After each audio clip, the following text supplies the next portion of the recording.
fight fans, to the 30th. Holy shit, I've done 30 of these episodes of Before the Ballman Speaks. I'm your host, as always, Andrew the Clown Kid Lawrence. Joining me this week, helping me break down the fights, Cowboy against Cowboy from Pittsburgh on the loneliest Sunday night in the whole calendar year. My man, Joey Gardner.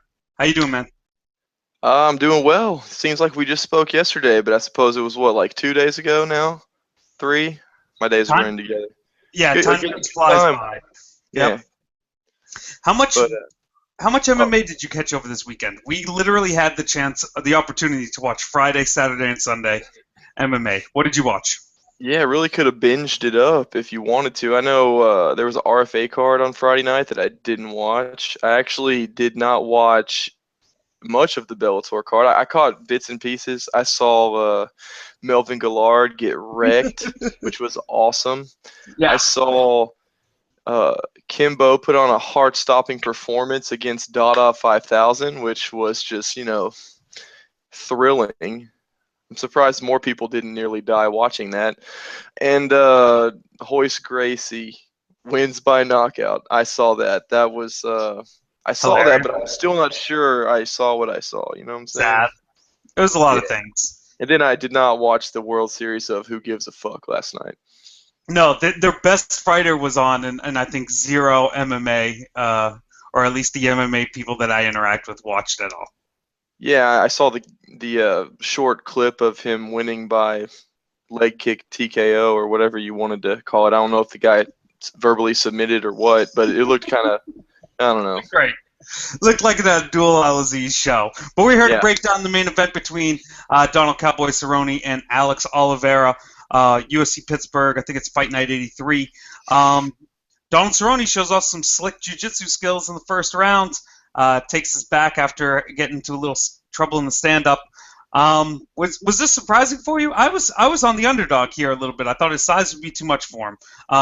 What were you thinking going into this fight, and what did you see out there? Thought process in this fight was, okay, Donald Cerrone's going to be a little bit of a size disadvantage, perhaps, which it proved to be the case. He did look a little smaller than Oliveira, but he didn't necessarily take as much damage. Didn't have to weather as much of a storm as I thought he would. I mentioned before, I think it was on the show we did earlier this week, and as well on Cage Cash, the show I do with Nate Miller. Follow him on Twitter. Great guy. There you go, Nate. Plug for you. And I mentioned that I thought that, that Cerrone would be able to weather it because Oliveira's not much of a pressure fighter, and eventually Cerrone would be able to wear him down and get this fight to the ground and score a submission. I just didn't realize it was going to happen in the first. I kind of expected it might play out over the course of a couple rounds. Therefore, I was going to wait, see if I could get a decent price on Donald in between rounds, which obviously never got to do that. But I did end up playing Cerrone by submission at plus 197 right before. I think it was before I went to bed last night. So, just kind of how I saw the fight playing out. Nothing really surprising. I don't think that the Brazilian Cowboy is quite the same class of cowboy as the one Donald Cerrone, the OG. Yeah, definitely.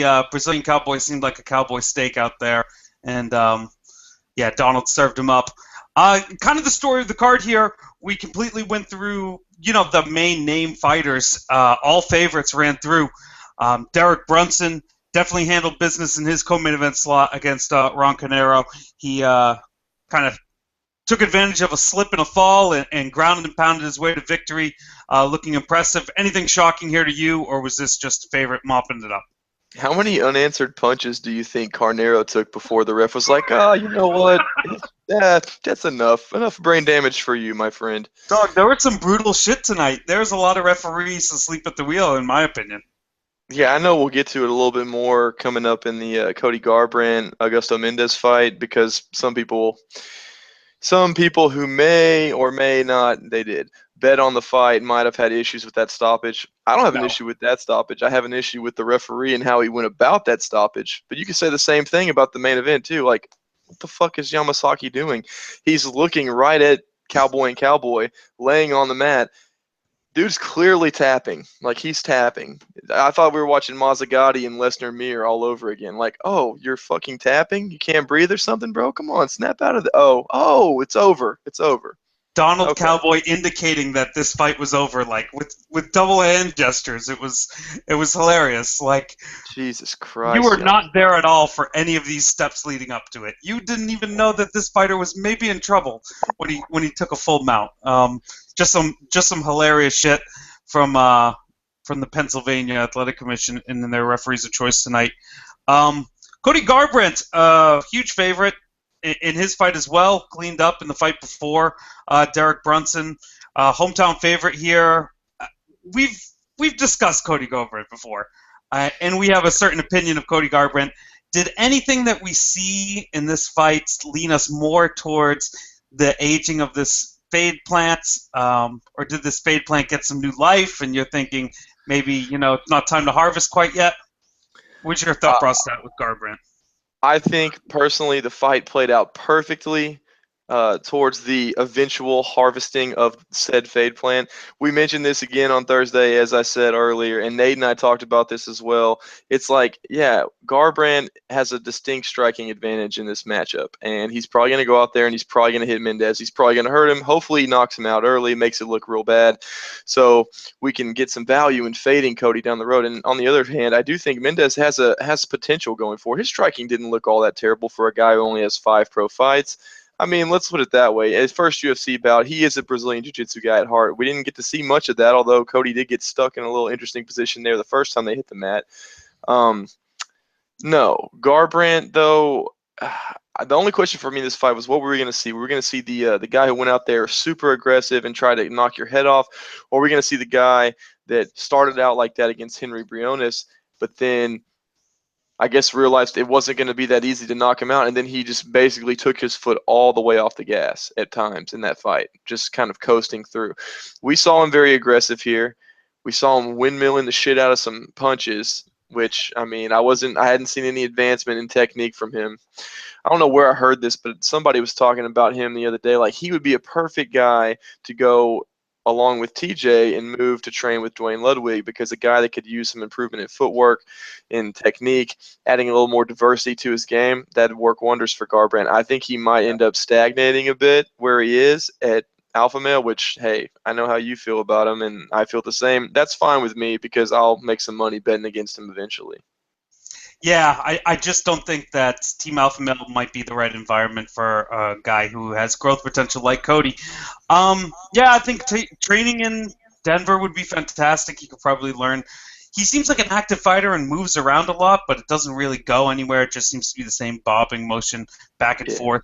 Not a lot of purpose in that movement. Exactly, it's just movement to kind of be active, and it's good because he's athletic enough to carry it out. But if you had some intelligence behind it, it could really step up his game. I'm with you though. I'm waiting on a nice fade for him. I just need the right guy with power. It just didn't seem like. Well, we had him and we lost him. We had him and we lost him. Yeah. Yeah. So what are you gonna do? It'll be great. John Lineker will get a much better price in their rematch. I'm thinking that might be a chance that we take. Yeah. Yeah, definitely. So let's talk about the fight that mattered. Let's talk about the only thing that gave me joy this entire fight card. If you had to say one result out of anything we saw on the preliminaries and any of the fights before on the main card, as if there's a difference between the two, what gave me joy deep down in my soul, Joey? What gave you joy? Gosh, why am I drawing a blank right now? I should know this. We talked about this already, right? The Holy Angel.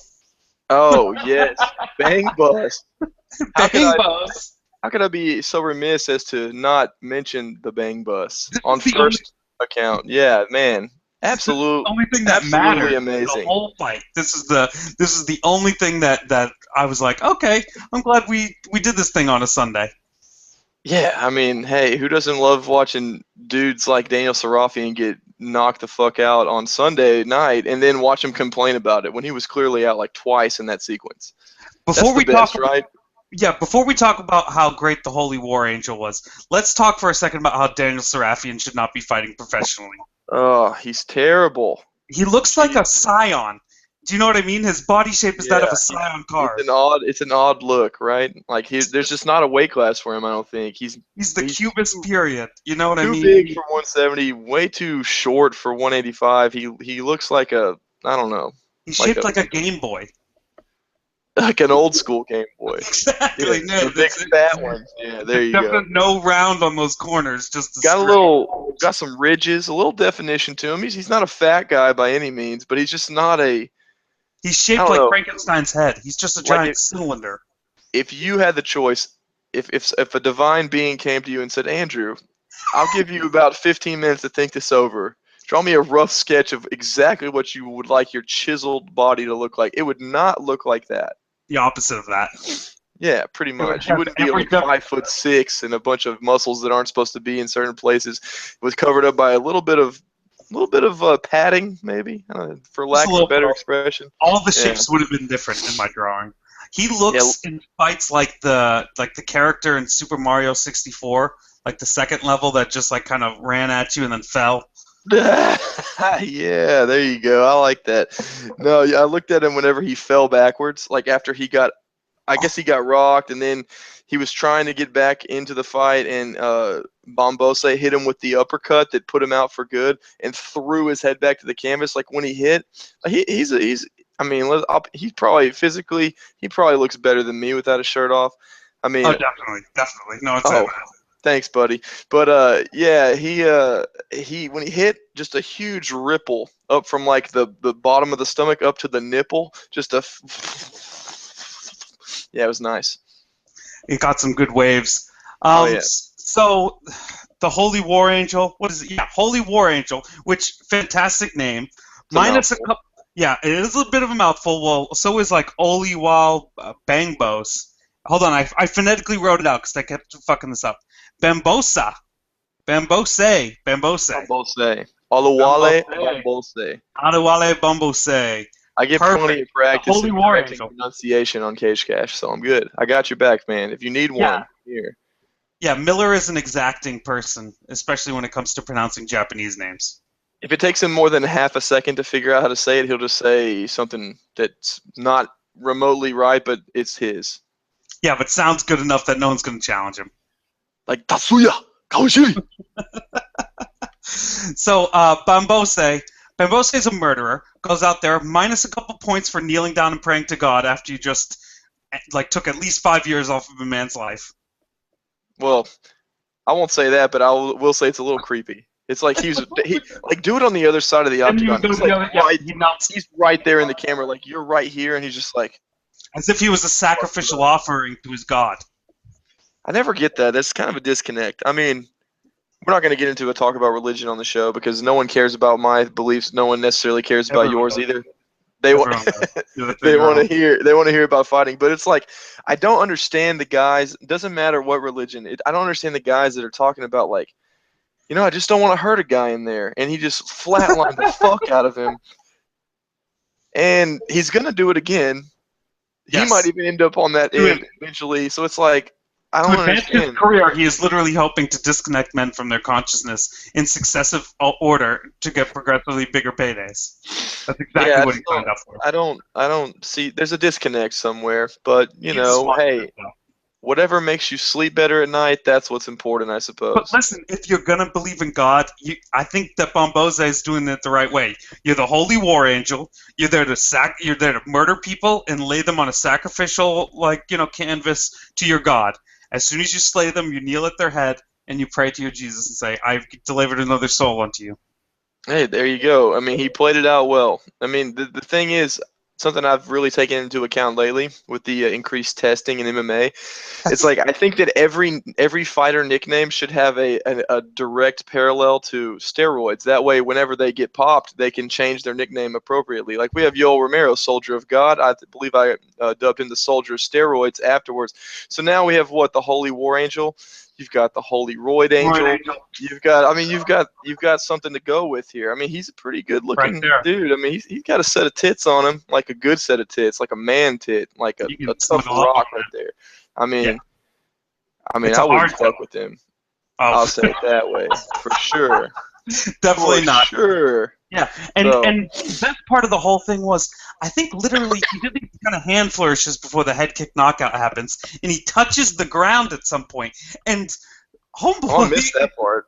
Yeah, yeah, I yeah. saw like the half Shogun. You know, like when Shogun gets hit, he does one of these things. Yes. He gave like he gave like one of these half ones out here, like, hey, look at this shit. Whop.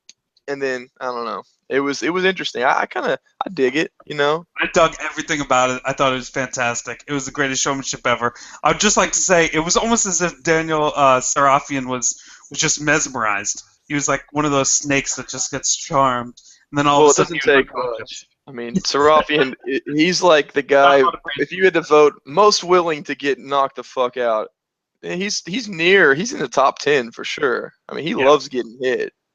Yeah, most likely to dress up as Sling Blade at a Halloween costume. That's Daniel Serafian. All right. Sorry. Mm-hmm. That was wrong. He killed me in there. Mm-hmm. Yeah. Oh God. Haters. All right. So, Haters. It's been a while. Sorry. yeah, that's sorry, man. That was deep. So Oh. in other fights, God, Dennis Bermudez, he basically out Kawajiri'd Kawajiri. I got to stop you here while you're pausing. The way you say Kawajiri just Just because it's like, yeah, that made me sad too. Yeah, Kawajiri. Kawajiri. It became Long Island real quick. Kawajiri. Kawajiri. Who you booing? You booing me? Fuck you.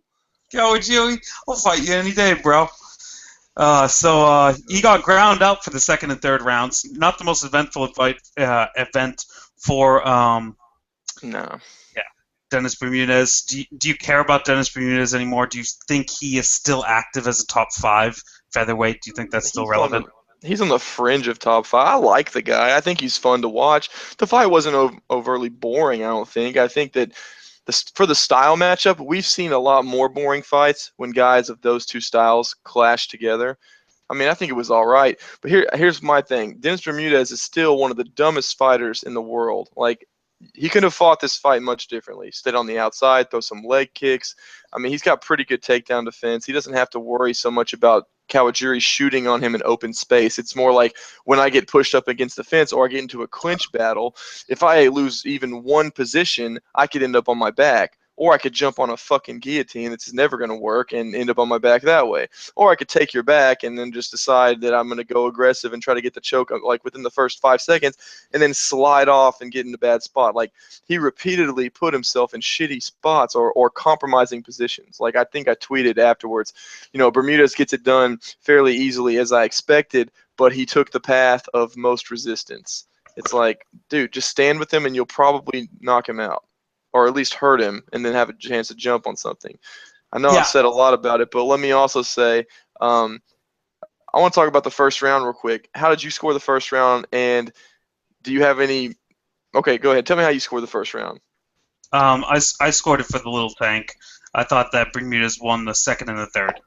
Okay, because I scored all 3 for Bermudez. I don't think that just 3 takedowns that Kawajiri landed where he did not advance position. He didn't throw any punches. Yes, he did a good job of controlling him for a time. But when you're Bermudez and you outland him on the feet, you get a takedown, you get back control standing in a slam takedown, which to me is more impressive and should count more than a shot takedown, or not a shot takedown, but a takedown against the fence. And then he took his back. I mean, that's a dominant position. Obviously I can't just say, oh, if this is boxing, this punch is more valuable than that punch, or this is jiu-jitsu, this position is more valuable than that. But that's kind of all we have to go off of, because this is a mesh of all kinds of sports. Sure. In jiu-jitsu, if you take somebody's back in point fighting, point jiu-jitsu, that's a big deal. Like, the only thing that you get more points for is taking mount. So it's like, okay, that should matter more, but whatever, fuck it. He won the last 2 anyway. I was just like trying to plead my case for the first, because I hate the way MMA scored. There's a lot of bullshit. But this is what I'm saying. The first round of that fight, it could easily just be scored a 10-10, and we wouldn't have a problem if people gave out 10 points. Because I think that's a perfect example of a 10-10, because nothing really happened. That's cool. I mean, in a fight like that with minimal striking on the feet in the first round, why we could go to straight like grappling scoring. I mean, because the 3 takedown score for Kawajiri, the The back take scores for Bermudez, as did his takedown. It's kind of a wash. I mean, yeah, but I don't know. The judging, I guess it got a little. Well, they had to use less of their scorecards towards the end of the night, but at the beginning of the night, Jesus Christ. There was some weird ones. There was. The worst fight of the main card? Dennis Bermudez. Well, I guess was it the only one that didn't finish? It was the only one that. Oh no, Campbell Krause didn't finish. Campbell Krause was better. It was more exciting, in my opinion. That might end up playing fight of the night. We talked about that off air. I don't remember who I said. Oh yeah, the Anthony Smith and the whatever fucking name this Brazilian guy wants to go by. Leonardo Augusto Leleco. I saw Gia Marias at one point. I don't know. It could be anything. Yeah, I liked Leleco. That's just easy, and no one has Leleco. So just stick with Leleco. Any Brazilian name that's unique, just be that. Yeah, because there's a lot of retreads for sure. A lot of Silvas, a lot of Oliveiras. Yeah.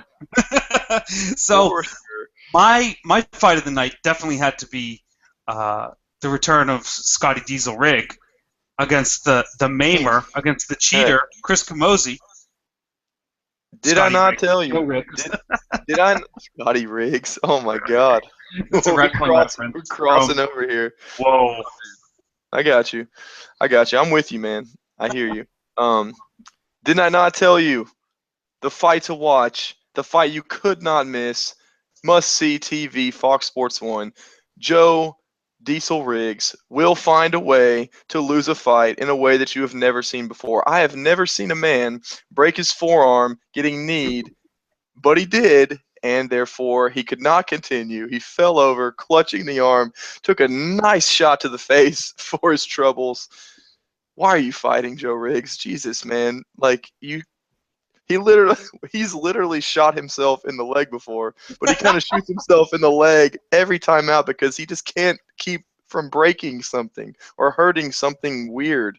Like Joe Riggs' body it's like a museum piece. It's not for actual use. You know what I mean? It could show up and you're like, it's perfectly intact. He's 100% healthy. But as soon as he starts using it in a combat fight, it's like, okay, that's broken. He punches you. His hand breaks. He wrestles you to the ground. His whole collarbone, ribcage breaks. He blocks the knee and instantly his forearm broken. It seemed to me actually he turned off from the first punch. One jab landed on Joe Riggs, and he just could not continue a fight. And that is the signature that you should not be fighting MMA anymore. It's almost terrible that the UFC is still offering him fights. They should immediately cut him. They should implore any type of state athletic commission not to give him any kind of... What are you showing us? That's Joe Riggs now, guys. Yep, that's Joe Riggs. He's the official new Mr. Glass. He just can't get out of his own way. I mean, if there's stairs in front of him, he's definitely falling down them. Shit's going to hurt. Has it come to the level where any price you have to pay, no matter how much of a premium it is worth it to fade Joe Riggs? Pretty much, because when Chris Camozzi is finishing fights against you, we're stepping into uncharted territory. I mean, that you don't... Yeah, Chris Camozzi doesn't finish fights. If he's the anti-Kenny Florian. He doesn't finish fights. It doesn't happen. But it did. Joe Riggs making miracles, Andrew. Making miracles happen for all the people. All the people. I'm glad that we have Joe Riggs in MMA. He's a good warning to all other fighters that this could be your life when you take on fighting. You have to be insane enough to look at Joe Riggs and say, I could handle that if that ended up being me. Oh. Looking back now at the Patrick Cote Joe Riggs fight and seeing what Cote did to Berkman and who did he just fight? I forget. He finished him though, right? Yeah, I believe. God, what's wrong with me? There's too many fights, and we're getting old, man. It is. That is the case. But I mean, how did he not finish Joe Riggs? Because this new Cote is kind of a motherfucker, is he not? I don't know. I'm still not a believer in Cote. Oh, Ben Saunders. Yeah, he just finished Ben Saunders. He big boyed him.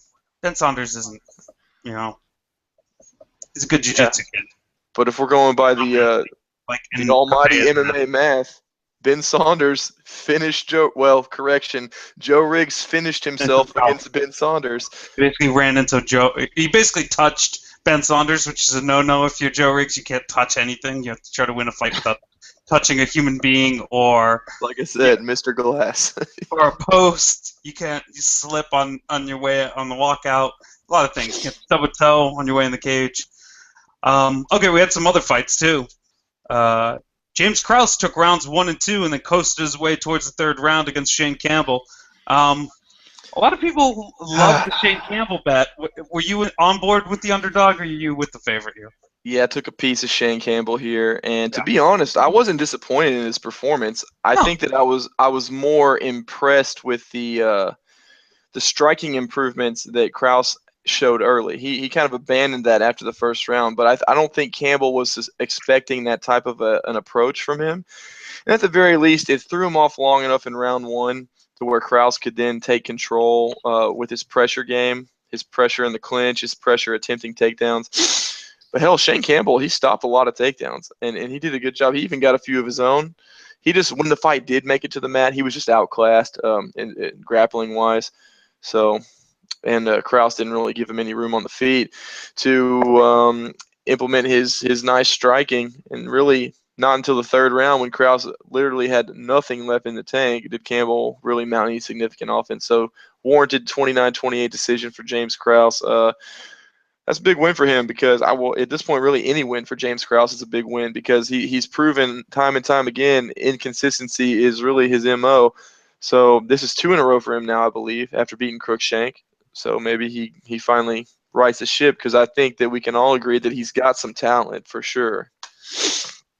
Yeah, it always seemed like James Krause put himself into bad positions. I don't like seeing him fade in the third round there. I thought the first round of this fight was really close and very even. I think that rear naked choke attempt that was really tight at the end of the first for Krause solidified that in the fight. You know, once he took the second round, just kind of grappled him there for the majority of the rounds. Yeah, like you said, I thought that a lot of the stand-up was pretty even. I don't look at this as a terrible fight for Shane Campbell. Probably some good experience for him, some seasoning. And James Krause, I don't know. He's still the same fighter in my mind coming out of this fight. Guess gatekeeper-ish, gatekeeper to the regional scene. If you can't beat James Krause, you'll never make the top 15. There's plenty of people for him to fight in that weight class, though, so he can stick around the UFC for at least a fight or two. Yeah, I have to say I agree with your take on him fading late. That's not a good look ever, for sure. But I don't think that he normally employs such a high pace or so much pressure in his fight. So that certainly played into that.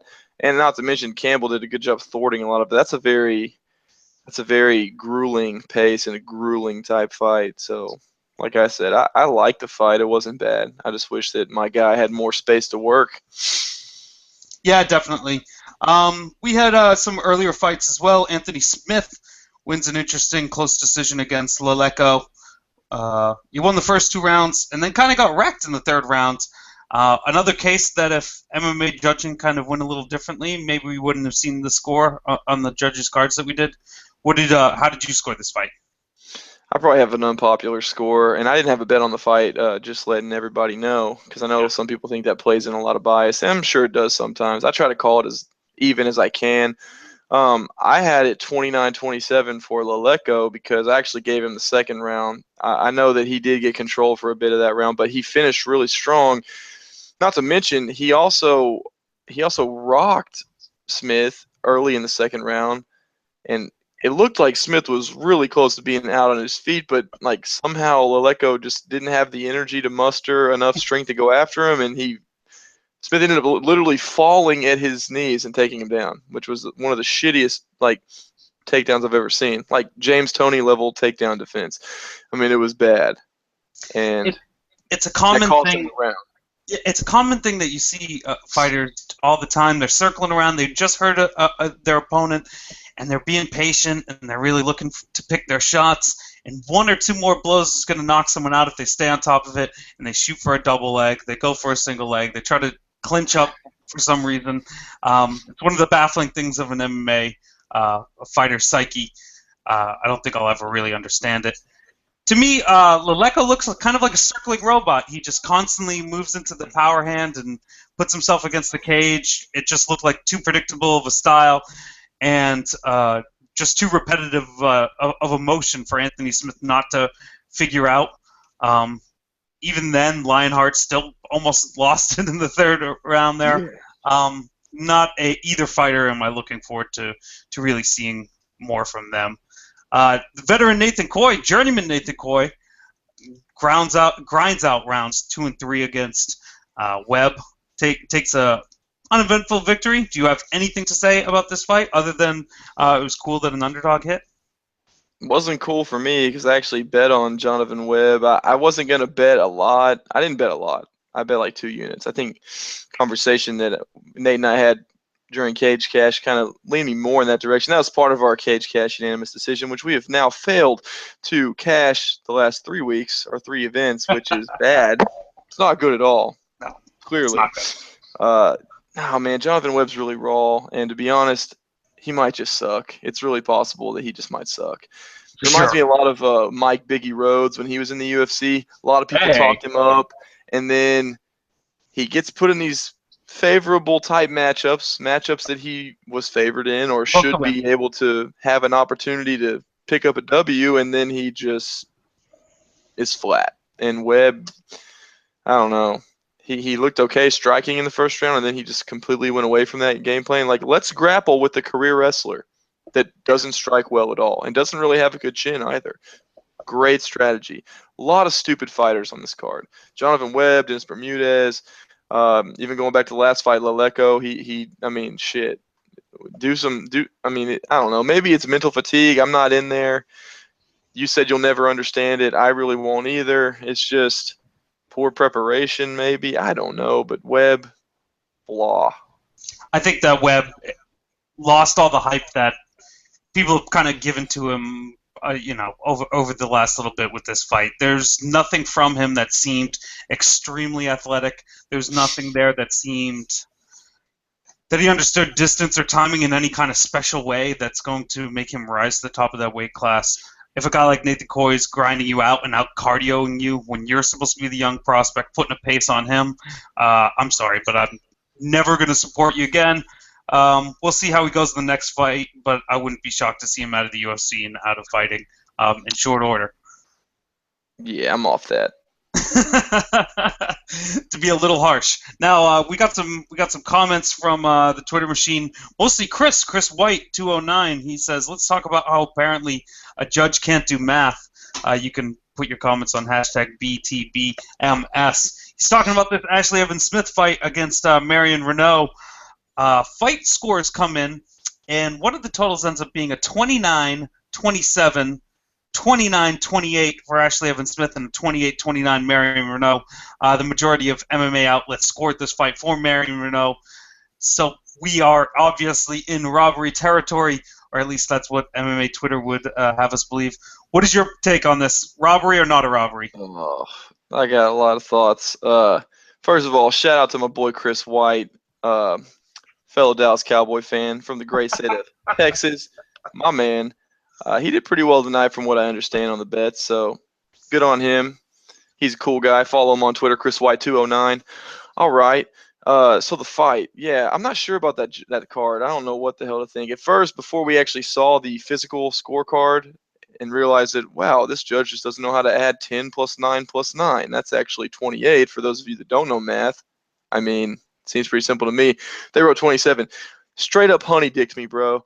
I could have sworn that 29-27 card could have been for none other than Marion gym teacher Renault, and I had picked her in my DraftKings lineups. It ended up making a bit of a difference in some of my cash games and in a tournament. But you know what? I saw that it was for Smith, so I was really confused. But beyond that, the 30-27 for Ashley Evans Smith, that is baffling. Like, crazy. Two judges scored the first round to Ashley Evans Smith, and there was some great exchanges, but Renault rocked her really badly in the first.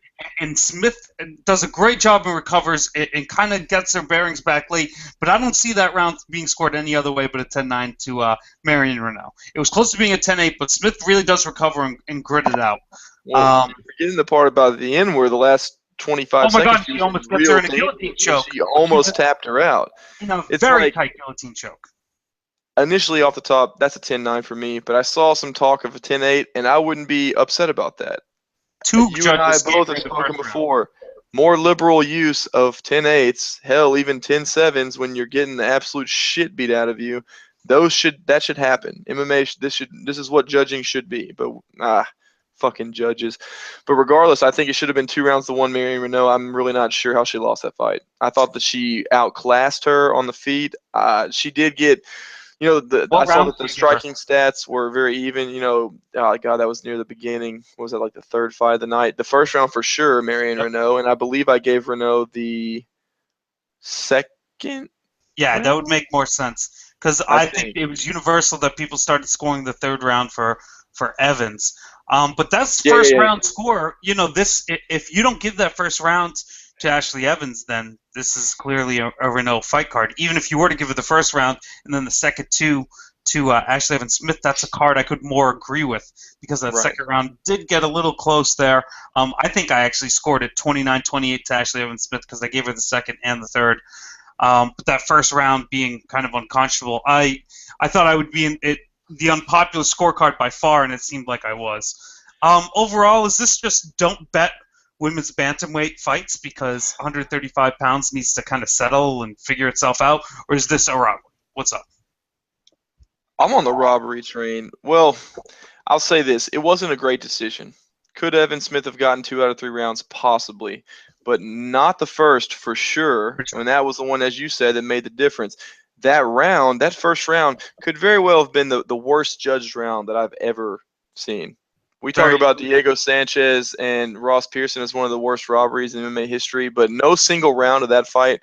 Like, if you really had to go back and watch them, which I've seen that fight again, I still scored the same. Gave them all to Pearson. But, I mean, at least Sanchez was never about to get knocked out. He was never about to get submitted. So it's one of those type things. It's like the lady got severely hurt once and then almost got choked out. 5 more seconds and she's out. Yeah, exactly. So your question about do I stay away from women's bantamweight altogether? No, I don't bet it very often, but I thought I had an edge in this fight because I felt like Renault was the better athlete. She's going to move around a little bit more, and she's a much better striker. I felt like if they got in a scramble, she could submit Evan Smith because that's how she's lost before, and she's lost also previous to that in her amateur career. I think that we were 5 seconds or so away from that outcome coming to fruition, so I'd make the same bet again, to be honest, but definitely there's not many fighters worth betting on at 135 is probably the point that we're trying to cover here. So, yeah. Yeah, a real good reason why avoiding this weight. I think this is a real good reason why avoiding this weight class. It seems like we have weird split decisions too. I'm not sure what judges are looking for. And now we're getting to it. A 135-pound women's fight that I really actually enjoyed. My candidate for fight of the night, Lauren Murphy against Kelly Fazhold. Fashold. Okay. Nate Miller. Texas, the phonetic spelling of Fashold. Oh, please. No, yes, with audio, please, for the fans at home. Kelly took this fight on 1 week notice. Came out like a bat out of hell early in the first round, but then it was all Murphy late. She ends up mauling poor Fashold and taking a TKO victory really late in third. How impressed are you by both of the girls in this fight? Because it was really, like I said, it was a fantastic fight and one of the better ones of the card. I got to give props to Fasholtz off the top because I thought that on short notice she performed very admirably, especially in the first round. I mean, she won that round in my opinion.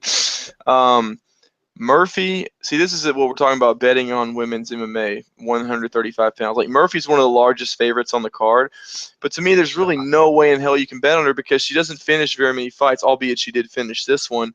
But this is a fight where the unknown chick came in and beat her in the first round, and so she was playing from behind, basically.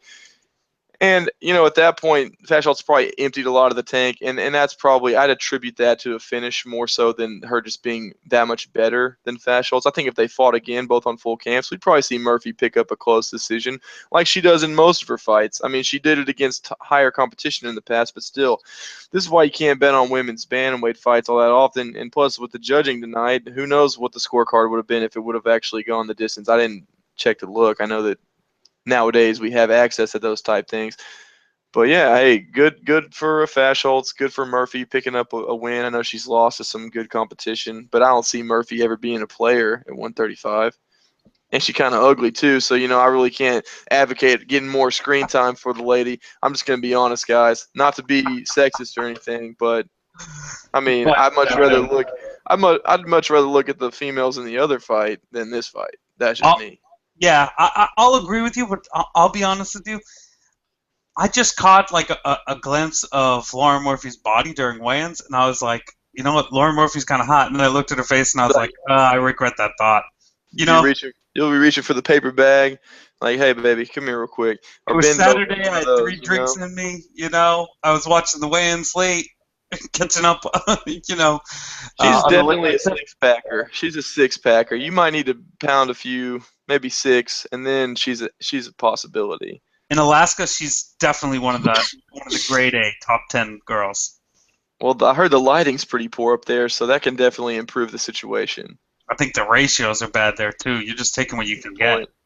Yeah, it's more about warmth at some point. Yeah, I guess so. I heard Nate Miller was formerly one of the most attractive females in Alaska, so that should tell you something.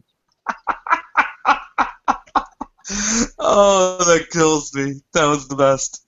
Oh, God, okay. One more fight. Have you ever heard of Nate's Alaskan fishing trips? No. Did he ever tell you about any of his epic Alaskan stories? Not when he came on here and his big bear throne and all that stuff? We discussed the throne, and we discussed whether he hand-killed the bear. I was under the impression... originated from our CageCast show whenever you asked that immaculate question about how would Nate Miller kill the black bear. I asked that question? Great. Yes, that was fantastic. You don't remember this? I don't remember asking that question, never. You must have been, on some good or whatnot. I'm going to find this in our DMs and I'll send it to you. You when I hosted and Nate played the show, the Pride Rules game, not the one you were on, but you sent me like... Yes, I remember now. Like, if you're looking at a cell phone here, I have a big phone, by the way. It's like a full phone's length of like description of this question. It took me like a full minute to spit it out. It was great. That actually is starting to ring a bell. I remember that. Probably the greatest question we've ever asked on that show. So congrats, Andrew. You're epic. Pull that clip. You must have audio of that clip. Someone send me that clip. That might be worth a laugh. I'll find that at some point. All right, man. The curtain jerker, Shamil. He kind of kept his distance. He lit up Hamilton across 3 rounds for the victory here. Did you give a shit at all? 0 shits were given, yep. And I will give props to my man Brad Taschuk, who coined the term "fatty's gonna fatty," and there was a lot of fattying going on in that octagon.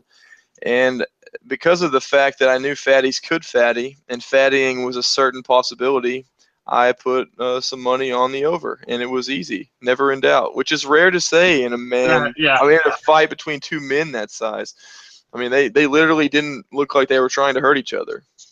It's an elaborate game of patty cake. Riddle me this, Batman. Anthony Hamilton was about to fight Crow Cop. They were going to let Anthony Hamilton fight Crow Cop. That's right. What they wanted, the Crow Cop win. And then Crow Cop popped. He pissed hot and was like, retiring. Well, he didn't even piss hot. He just started telling people, he's like, yeah, I do these plasma injection things. Then, when you're swirling up that plasma, you just throw in a little HGH. I just, how you put HGH in your plasma injections, and everyone goes, oh, you're admitting to doing steroids? He's like, no, like when you're getting plasma injections, and then you mix in the HGH, just like normal. Oh, you guys don't do that? Oh, it's illegal as fuck, Crow. Oh, he's like, yeah. In my country, I no longer understand English. I don't know what you're talking about. They're like, why did you become Russian? I thought you were Croatian. What went down? I can't really distinguish between the two. Nah, I'm not the voice guy. I mean, I got a few. I was going to tell you about your Tatsuya Kawajui. It made me think of Chewbacca while we were on the show last week with Daniel, and I just wanted to bust out a random. Beautiful. I don't know. It You just have came out. that's a great Chewbacca to throw out there. If you'd thrown out a weak one, I would have been very disappointed. Well, thank you. I'm good for a few things. I guess Honestly, Chewbacca voice is one of them. honestly, when I pronounce Kawajiri, like Is it Miles Jury's Asian twin? Is I that contemplated Kawajiri? just like going straight through it and just not acknowledging it. But I just became instantly so depressed with myself. I was like, "Is this the level you've become when you've drunk? You're not even very drank. You're not even really drank, and you're already going Kawajiri out there. You can't even say like you couldn't spice it up Asian at all. Oh no. Yeah. All right, let's take a question from Twitter. Flying Brian at Flying Brian says, talk about the lack of intelligent post-fight interview mic time. Hashtag BTBMS. Yeah, people were shitty on the mic. Yeah, that's tough for me Did because anyone shine at all? I usually mute that shit and I'm doing something else. But I was actually listening to the Joe Rogan Fight Companion for part of the main card, so I missed a lot of this. So please fill me in. No one said anything of any interest, and that seemed to be the biggest problem at all. Where's Derek Lewis when we need somebody to say something intelligent? I like a Derek Lewis promo. Honestly, on the scale of promos, I'm excited to hear what Derek Lewis has to say when it's mic time. H-Town represent, bro. At least it's not the normal like Jesus shit. We got a bunch of Jesus shits, tonight, thanking God and whatnot. No forget gay Jesus. Nothing nearly as close to as legendary. Cody went with the Jesus thank. The Holy War Angel naturally had to thank Jesus after his ritual sacrifice. Could Cody Garbrandt have shittier tattoos? Oh my God! Thank you for mentioning this. The worst tattoos in the entire game of MMA. Who the fuck does this? Like, my God, like grow a beard or something, but don't. That's just. Do you lose your license when they find out that you're the guy? Bible thumpers, I believe that somewhere in the Bible, tattooing is not necessarily something that devout Christians take a lot of time, devoting to. Yeah, definitely. There's a verse in there. Slight bit of hypocrisy there. So, just right saying. By that verse to hate gay people, there's one, and also don't get tattoos. Hate those tattooed freaks. Oh man, no. Yeah. Oh God, I don't like to bash on anybody, and honestly, I've been a churchgoer for part of my life.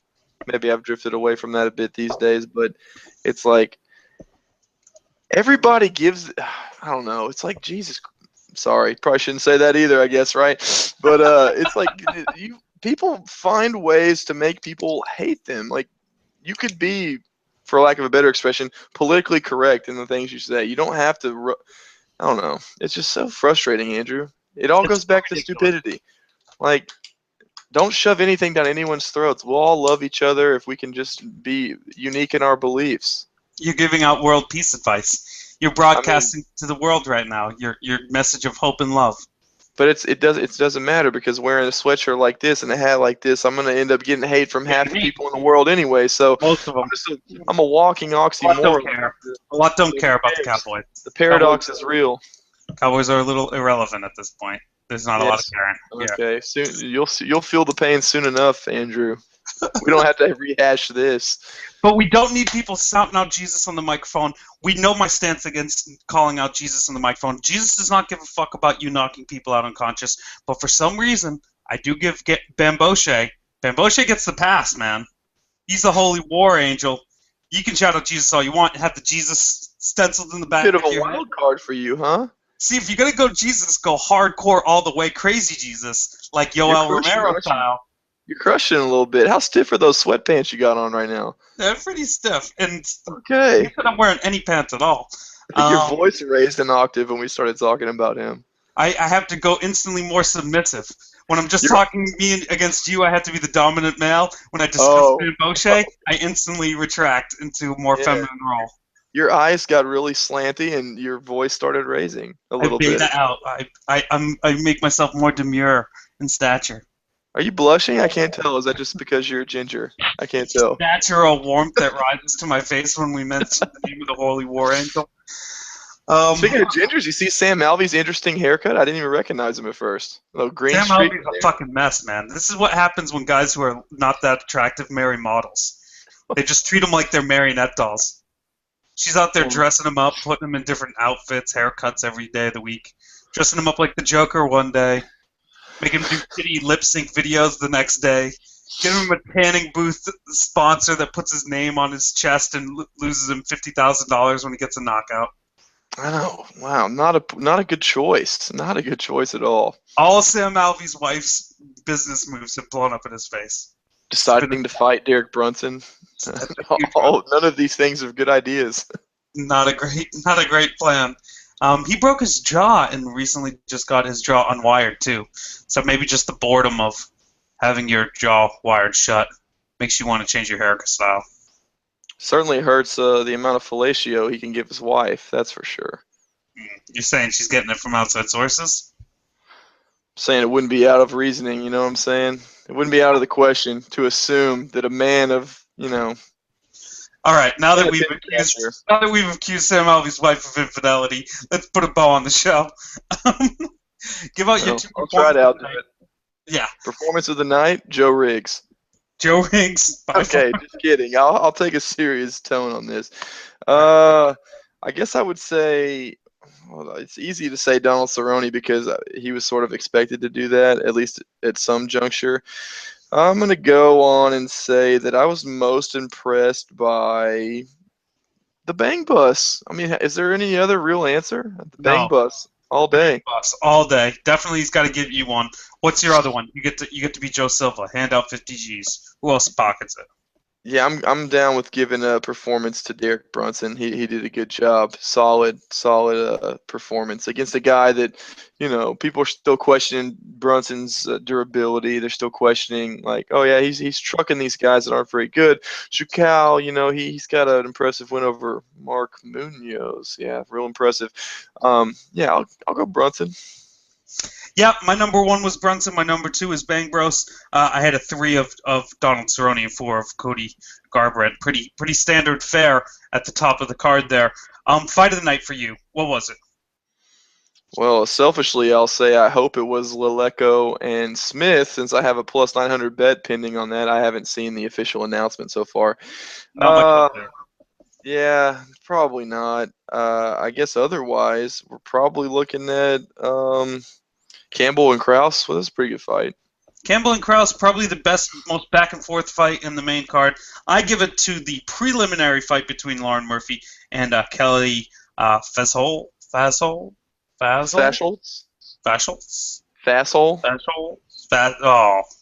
you had to go intimate. That's what makes you a gentleman, though. That's what makes you a gentleman. All right, yes, and that is the card. Oh, no, final thing. Let's give it a letter grade.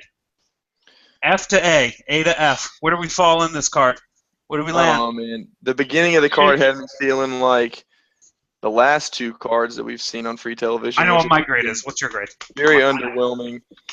And the main card kind of brought it back a little bit, but they're all quick finishes. I'm going to go with the solid. I'll be generous and give it a B-. Boom, B-. My exact mathematical calculations bring it to a B- as well. All right. Last time I was on here, we had the same exact calculation as well. So we have chemistry, I think, perhaps. We understand the game. We're on each other's level. Indeed, and I'll take that as a compliment, I think. It was meant only as one. Okay. All right, guys. That wraps up the Saturday edition of Before the Bald Man Speaks, episode number 30. I'd like to thank my guest, Joey Gardner. You can follow him on Twitter at Joey G Sports. Joey, tell them where they can find you and tell them all about your great podcast and stuff. Yes, my great podcast or semi-great podcast, depending on who you are, is Cage Cash. You can find it on Twitter at Cage Cash. My esteemed co-host and actual founder of the show is at Nate Miller MMA. He's a great guy. He kills bears with his bare hands, thrones them, and sits on them, looking all beastly and whatnot. Modern-day He-Man warrior. Check him out. And if you like betting on stuff and occasionally winning, at least lately, we've started to win a little bit again, go to joeygsports.com And I occasionally update that with a few bets for you here and there, ranging from football, which is now on hiatus, soccer, and punchy stuff, mixed martial arts, namely. All right. Yep. Quick shout out to Nate Miller, the self-proclaimed best Bellator better in the world. I'm not sure if he lived up to that this Friday, but I'll go and double check that. Or you should go onto his website and double check it yourself. God damn it! Let me Why do I have add to do that. all the business for all you? Why do I have to do everything for you people out there? Yo, let me add that Nate Miller and I had a split decision on the Bellator event. Rarely do I oppose Nate on Bellator. How dare you? What was it? He chose Melvin Gillard, and I chose Derek Campos. I'll bask in that glory for as long as it lasts. I'll never oppose him on Bellator again, so I can always claim that the last one was the best one. Absolutely. And once again, the betting black hole that is Melvin Gillard claims yet another victim. That was racist. That was not racist. Black holes are a physical phenomenon out in the cosmos and have nothing to do with the social construct of race. Joey Gardner, thank you for being my guest and doing it on a Sunday afternoon. Thank you, people, for staying and watching it live. Thank you to the people who are not watching it live and are catching it on Monday morning. I appreciate each and every one of you. No, I mean, to varying degrees. All of you, yes, but okay. All right, whatever. Take it easy, people. On that note, peace.